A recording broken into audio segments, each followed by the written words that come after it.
Fala aí, torcedor do nosso canal Futebol Total Oficial, trazendo mais um vídeo aqui no nosso canal.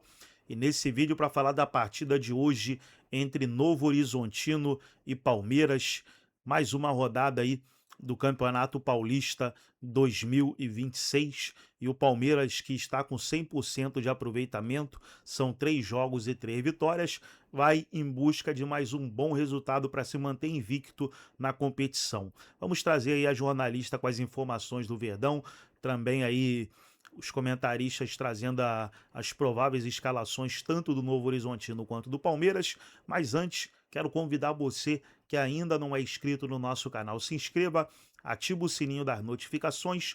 Tudo do Palmeiras, tudo do Verdão você encontra aqui no nosso canal Futebol Total Oficial. Vamos aí para o vídeo e logo depois eu volto trazendo os resultados dos jogos da segunda. Bora nessa então, porque 100% no Campeonato Paulista, o Palmeiras está pronto para o seu próximo compromisso contra o Novo Horizontino.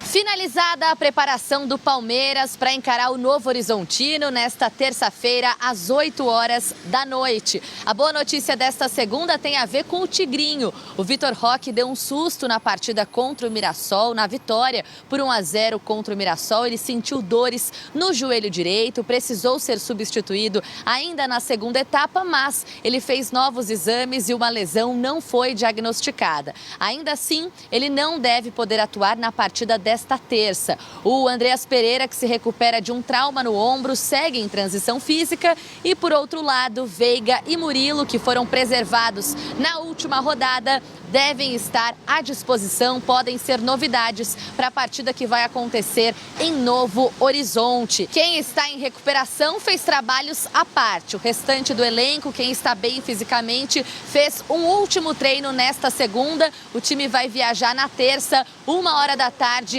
para o interior de São Paulo. O Abel Ferreira deve promover algumas mudanças nessa equipe, algo muito comum no estadual até aqui. O Palmeiras, por exemplo, utilizou todos os jogadores à disposição na defesa em 3 rodadas do Paulista até aqui, tem feito um rodízio e mesmo assim tem dado certo. Para se ter uma ideia, em 3 jogos até aqui, o Verdão não foi vazado uma vez sequer. É dar oportunidades a todos os jogadores de jogarem. Eu quando falo com todos a mesma coisa, quando explico aos jogadores a mesma coisa, quando dou as coordenadas aos jogadores a mesma, e dá-me gosto quando vejo a equipa a tentar fazer cada vez melhor. Nesse rodízio, quem pôde fazer a sua estreia foi o lateral esquerdo Arthur, cria da academia. Ele recebeu elogios do professor depois da partida contra o Mirassol. Por exemplo, tu olhas para o Arthur, ele não cruza, ele passa. Fez 7 a 8 cruzamentos, não fez 7 a 8 cruzamentos, fez 7 a 8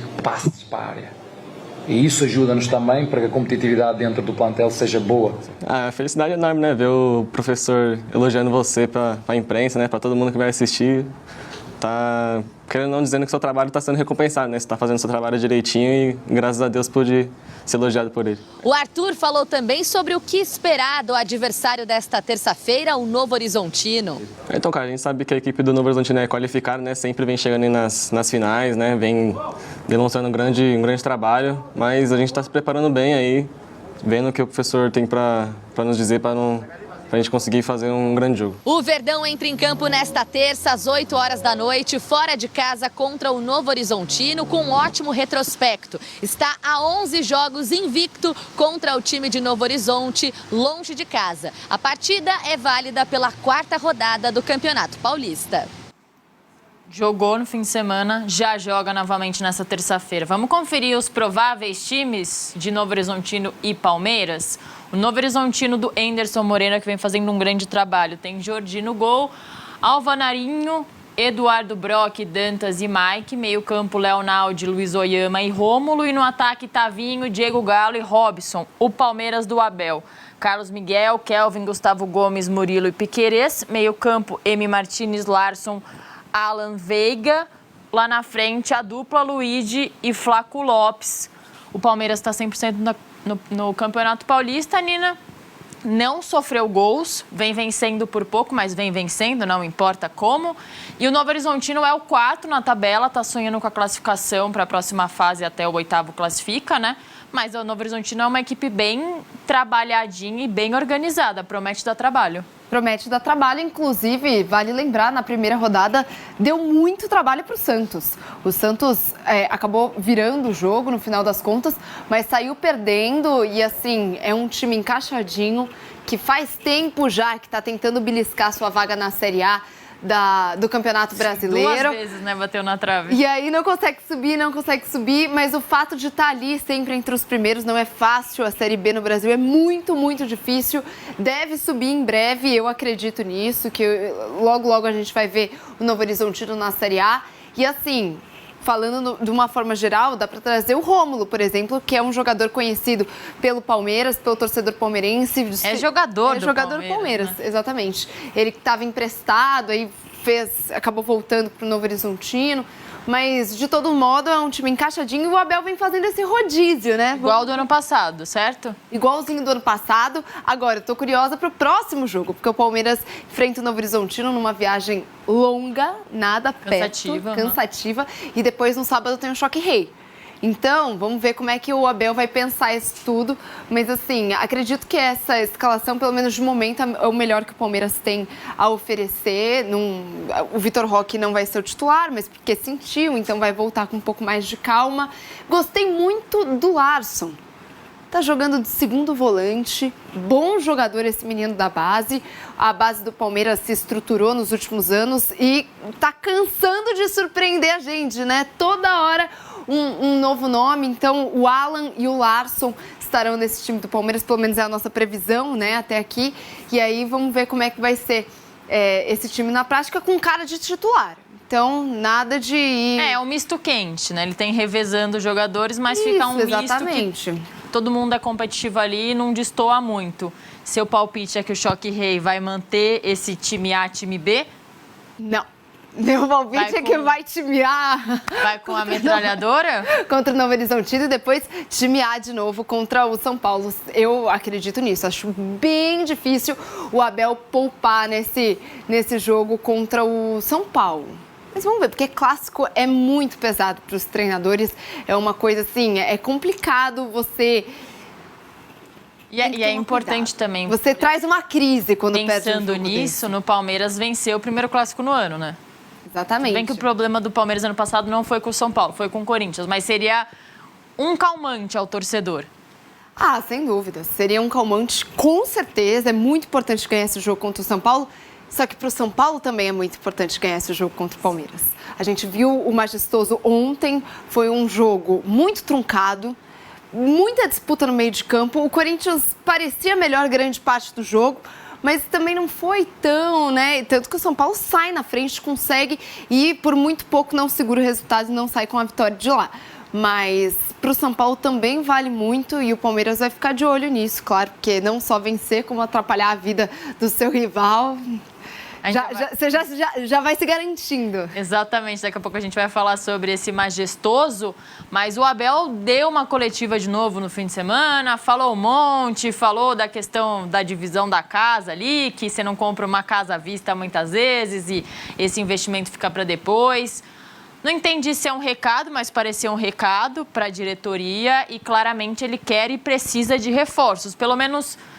Não aqueles, tudo bem, não precisa ser aquele reforço que seja titular, igual tipo o Vitor Roque chegou. Mas ele precisa de número, aumentar o número do time dele, né, Nina? Ah, eu não tenho dúvidas. O Palmeiras, ano passado, foi essa sensação que deu. Faltou um pouquinho de fôlego no final. Na hora que o Flamengo, com todos aqueles nomes, um super time, alavancou, deslanchou, o Palmeiras não conseguiu acompanhar o ritmo.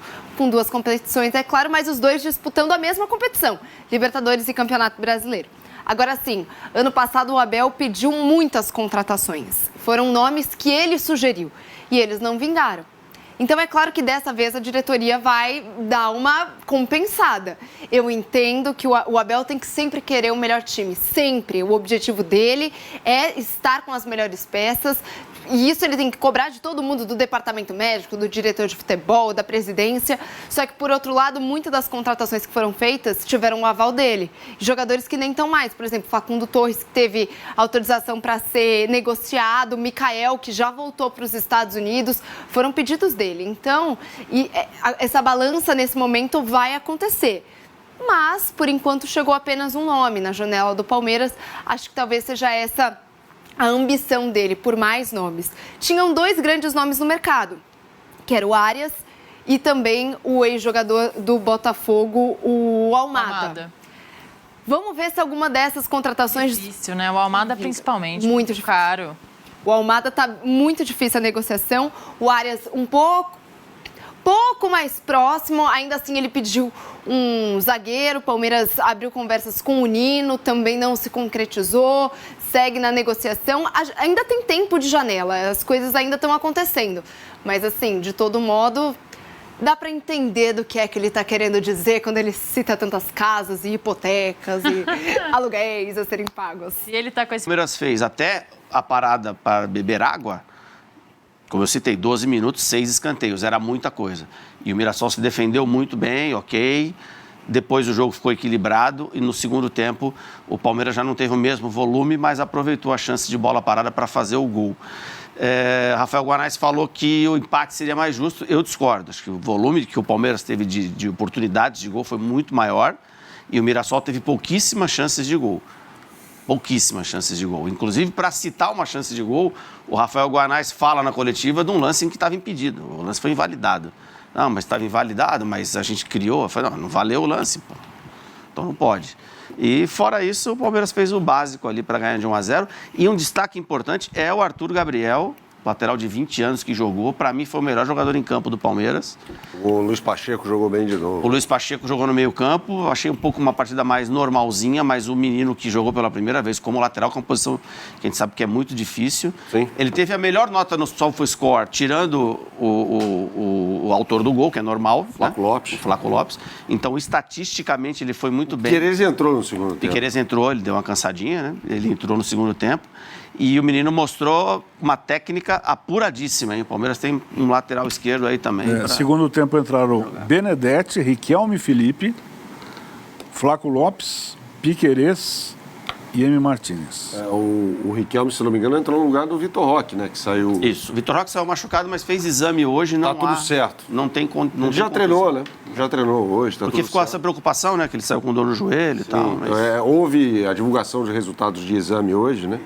Por alguns companheiros e tal. E olha que incrível aqui, o Berna. O banco do Palmeiras tinha Marcelo Lomba, Jefté, Luiz Sá, que é um garoto, Belé, Larson e Luigi, ainda à disposição. Tudo do sub-20. O Palmeiras claramente adotou uma estratégia semelhante à do ano passado, né? De ter 2 times. Então, começa contra a Portuguesa com um time formado basicamente por garotos. Vence. Com o do Luigi. Aí joga contra o Santos com um time mais próximo daquele que a gente imagina ser o titular no momento. Ganha por 1-0. Aí, de novo, tira de cena os principais jogadores. Gustavo Gomes entrou, né? Começou jogando titular. E acho que ele teve um lance no final do primeiro tempo. Que ele sai no intervalo. Inclusive, ele sai entra no o Benedetti. intervalo, acho que não sei se ele machucou ou se acharam melhor. Ele teve uma lesãozinha ali, mas não é nada sério. Aí o Palmeiras, de novo, coloca o time reserva, vai majoritariamente em campo contra o Mirassol. Para amanhã contra o Novo Horizontino, de repente, optar pelo time que entrou em campo contra o Santos. Já que vai ser uma partida mais difícil no Jorge Mael de Biase, esse time do Novo Horizontino, como eu disse, vai tirar ponto de muita gente. É bom. Então é a estratégia, é o que dá para fazer nesse momento. Não dá para fazer muito mais do que isso. Então acho que o Palmeiras acerta na estratégia, trata-se até corolário, né, diante daquilo que foi feito no ano passado, que mostrou-se uma verdade. Né? Ô, Berna, desculpa, o Mirassol decepciona ou é natural porque é uma fase de transição, já que acabou vendendo muitos jogadores? Eu vou nessa linha. Trouxe outros aí para... Vamos para a escalação aqui do Mirassol, tá? Estou lendo aqui a escalação que começou o jogo. Walter, remanescente, 1. Daniel Borges, o titular era o Lucas Ramon. João Vitor, remanescente. Luiz Otávio, quem jogava era o Gêmeos, que hoje está no Fluminense. Reinaldo, remanescente. Meio de campo inteiro mudou. Shailon era reserva, Neto Moura, hora reserva, hora titular. O Zé Aldo era o titular. Lara reserva, Eduardo reserva. Lara chegou agora. Não, Lara chegou agora, Eduardo foi chegou o capitão. Agora, que é aquele do Cruzeiro, Que era jogou no Cruzeiro ano passado. Botafogo, né? André Luiz, Chegou agora. Alisson, 4 remanescentes só no time titular. Trouxe o Lucas Mugni ainda, que jogou a partida contra o São Paulo, jogou muito bem, aliás. Então, é um time que mudou muito. E é outro daqueles que disputaram a Série A do Campeonato Brasileiro. Está em fase de adaptação. Agora, não nos esqueçamos que o time vai disputar Libertadores da América. Exatamente. Então, mas a ideia do Guanais. Rafael Guanais, primeiro era usar os jogadores, que o Berna fala, tem só 4 titulares remanescentes, mas... No time de ontem, né? No time, não, mas sim, no time de ontem e no time que ele tem levado como titular. Mas o Daniel Borges, o Luiz Otávio, o Shailon, o Neto Moura, são caras que o Alisson já estavam no elenco. Então ele tentou pegar os reservas, colocar no time titular, porque eles já sabem como funciona a equipe, como ele gosta que a equipe jogue, para que não perdesse a parte tática, principalmente, e depois inserir esses jogadores. Porque o Galeno deve ser titular nesse time com o passar do tempo, imagino. Que é o jogador que veio do Ceará, que é muito rápido, um ponta. Paraguaio, né? Que era do Paraguaio. Eu acho que tem gente que vai entrar nesse time e não vai sair mais, assim. Algumas contratações... Mas você concorda que é muita gente que saiu, cara? Não, mais de meio time. O meio de campo inteiro. Zé Aldo, Gabriel, Danielzinho. Principalmente o meio de campo, porque ele perdeu os caras que davam ritmo. O Danielzinho O e o lateral Gabriel. direito era muito importante, o Lucas Ramon. Tá indo pro São Paulo. Dizem que vai pro São Paulo. Assinou pré-contrato. Agora, o Jameli, só para a gente encerrar sobre o Palmeiras, você vê um Abel diferente daquele que há 5 anos começou a dirigir o time, no aspecto de usar os jogadores da base sem reclamar? Porque, assim, parece que agora ele está total flex. Mas esse termo aí... Não sei se esse é o termo que se usa. Esse termo eu pensei 2 vezes antes de falar. Mas, assim, ele está mais ousado. Provavelmente a base do Palmeiras é melhor do que algum tempo atrás, está investindo nisso, há necessidade. Então, assim, ele está usando de uma forma talvez mais inteligente do que em outros tempos, ou não? Eu acho que o ano passado ele já fez isso, né? Eu acho que o grande mérito que tem o Abel é de que ele vai se renovando, os times vão se renovando, né? Se você pegar esses 5 anos aí, praticamente ele teve que remontar o time 4, 5 vezes, porque ele perde jogador importante, ele traz outro, e o time anda... Mas acho que numa quantidade menor, porque é diferente quando surge um Hendrick ou surge um Estevão, que são jogadores pontuais. Você fala, pô, esse garoto aí na base vai arrebentar. Hoje não, ele tem que formar um time inteiro. Não, mas ele fez isso. Tirando o goleiro, o resto... Teve 2 grandes reformulações. A segunda foi ano passado. Ele fez isso ano passado e eu acho que ele... Primeiro, ele tem a base mais forte do que os outros 3 de São Paulo no momento. Isso é claro. Outra, ele tem o poder, né, financeiro de poder escolher jogadores pontuais que ele acredita que vão preencher isso daí. E outra que ele é bom nisso, cara. A gente tem que falar, ele é bom nisso de ver. Olha, o ano passado ele falava o time 1 e time 2, né? Não era o time alternativo ou o time reserva, não, era o time 1 e o time 2 e ele foi levando. E a vantagem, o Palmeiras está levando, cara. O Palmeiras é um time que está 100%. Se você fala assim, não, tá ganhando de lavada e todo mundo, não. 1-0 aqui, outro 1-0 ali. A mesma coisa que o Mirassol, tá perdendo de 1-0. Se o Mirassol tivesse empatado esses 2 jogos que ele perdeu de 1-0, era diferente. O Abel, ele tem acho que uma das coisas boas que ele tem, quando ele chegou ao Brasil, ele chegou com uma comissão muito preparada. E eu vou até perguntar depois do Bernardo para ele falar um pouco disso, do Felipe Luiz, que acho que com algumas adições ali também tem feito isso. Então, o Abel, quando você fala assim, o Abel sabe trabalhar com a base, o Abel tem um cara na sua comissão técnica, um profissional, que faz a escolha dos jogadores do Sub-20 e que faz a transição do Sub-20 profissional. Não é exatamente o Abel. O Abel tem na sua comissão técnica um cara para preparar as jogadas ensaiadas. Não é o Abel que pensa em jogadas ensaiadas, são as jogadas ensaiadas de escanteios e faltas, tem um preparador para isso. Além do João Martins, que é o seu auxiliar próximo, e de mais um. Então ele tem uma equipe inteira para fazer isso, que a gente não vê muito nos clubes brasileiros. Mas, Léo, quando eu falo o Abel, não é ele. Eu sei que você sabe disso, mas eu estou expressando isso para quem está em casa também entender. Todo time tem que ter um cara... Mas não são todos que têm. Que transita entre a base e o profissional. Todo mundo tem que ter um cara que está vendo o mercado internacional. Os times grandes aqui do Brasil tem que ter, cara. E a maioria tem. Só que os do Palmeiras trabalham melhor. E os resultados são melhores. Não sei se trabalham melhor ou pior, mas os resultados que eles apresentam são melhores. Muito bem, meus amigos. Acho que mais alguma coisa de Palmeiras? Você vai falar de Felipe Luiz no próximo bloco? Vamos lá. Você falou da base do Palmeiras, não só para fechar. Eu acho que o Abel, uma característica dele desde o Braga, onde ele trabalhou no Sub-20, depois no profissional, e ele também fala isso sempre, e o que pode ir ao encontro disso ele está brigando para que o Palmeiras não contrate um 5 porque ele quer o Luiz Pacheco jogando, que tem 17 anos e está jogando. Então acho que ele está realmente confiando nos jogadores da base. Então tá aí, pessoal, foi o vídeo onde os comentaristas debateram. Agora trazer aí os principais jogos que tivemos na segunda-feira. O Criciúma venceu o Concórdia 3-1 pelo Campeonato Catarinense. No espanhol, Elche Sevilha 2-2. Campeonato inglês, Brighton e Bournemouth 1-1. Campeonato italiano, Cremonese e Verona 0-0. O Como sapecou 3-0 na Lazio. Estoril 5-0 no Estrela Amadora pelo Campeonato Português. Campeonato colombiano, Once Caldas 2-1 no Deportivo Cúcuta. Copa da Argentina, o Estudiantes venceu 4-0. Campeonato francês, segunda divisão. Campeonato turco. E tivemos também a Copinha, né, pessoal? Na Copinha, o Palmeiras perdeu para o Ibrachina nos pênaltis. E o Ibrachina foi para a semifinal, vai enfrentar o São Paulo, que venceu o Botafogo por 3-1. Gostou do vídeo? Deixa o like, se inscreva no canal, ativa o sininho das notificações. Forte abraço a todos e até o nosso próximo vídeo aqui no nosso canal.